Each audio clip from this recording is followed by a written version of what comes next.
labai kruopščiai. Man baimė dingo, nes ten daktaras juokė.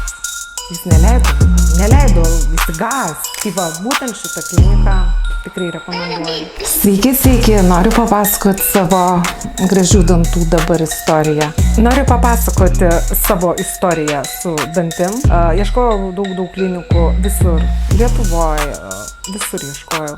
Bet aš pamačiau, kad yra Turkijoje klinikų ir aš, kad ir bijodama, bet aš ieškojau, aš suradau.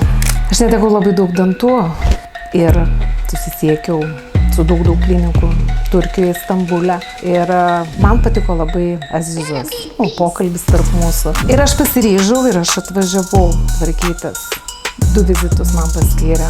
Pirmas vizitas buvo visų dantų šalinimas. Pradžiai bijojau, bet jokio skausmo nejutau, jokio skausmo, jokio baimės net nebejutau. Ten daktarai juokėsi, kai traukia dantis. Visas kažkaip taip. Antrą vizitą po 3 mėnesių, aišku, pasidariau panoraminę nuotrauką, atsiunčiau čia, jį patikrino daktarai, kad viskas buvo prigiję, nes 12 susuko implantų. Viskas buvo prigiję, viskas buvo gerai, o dabar aš jau sėdžiu su gražia šypsena. Tikrai, jeigu norit, tikrai drąsiai, į šitą kliniką drąsiai galite važiuoti. Į Keremo kliniką tikrai drąsiai.